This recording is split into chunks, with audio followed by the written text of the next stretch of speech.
In this video, we're going to be demonstrating the development of latent prints with black powder.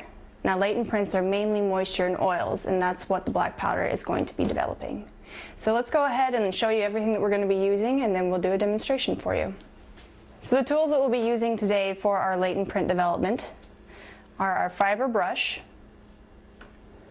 our black powder, fingerprint lift tape.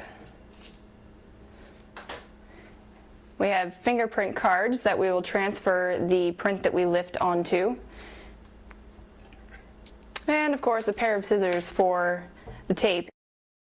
And we have gloves. Gloves are very important. We don't want to get our fingerprints mixed up with any of the ones that we're developing.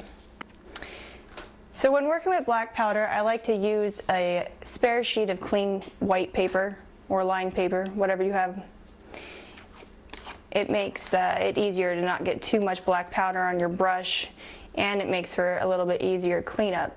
You want to be very careful because you can see it likes to fly out a little bit. I'll just put that to the side. Now, when you're putting powder on your brush, you just want to put it on the tips very lightly.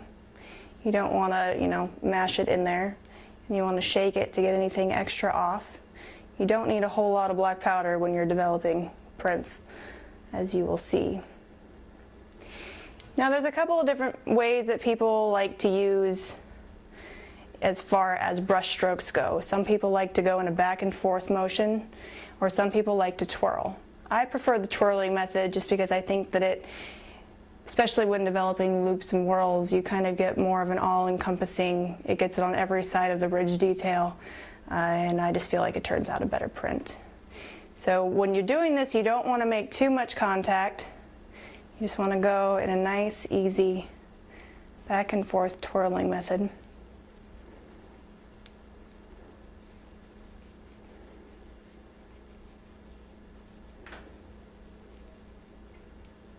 And you don't want to press too hard because you can either smudge the print or overdevelop the print.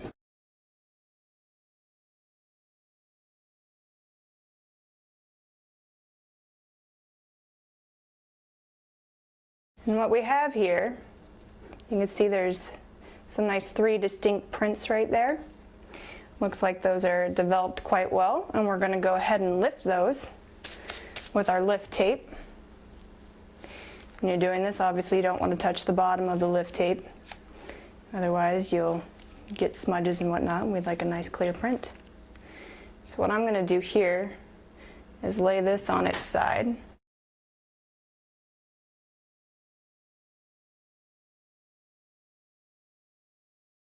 When you're doing this, you want to work from one side to the other so you get a nice clean line without any air bubbles.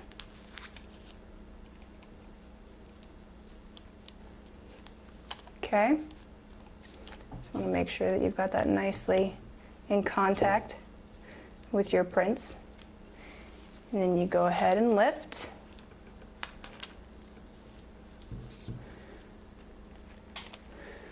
You can see that the fingerprints are present. Let me go ahead and get one of our lift cards. And the same thing goes for the lift card, is you want to start from one side and work your way to the other, so that you get a nice even application of the tape without any air bubbles. Some people like to use a pencil eraser to do this, or you can just use your finger. Depends on what you're comfortable with. Get your scissors over here. Cut this end of the tape off.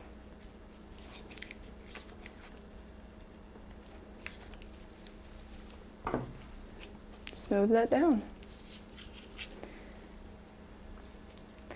There's your fingerprints there, and then what you would do is fill out the back of this card with all your information, case, time, date, where you found it. So I'd fill out the information on this jar, put it here.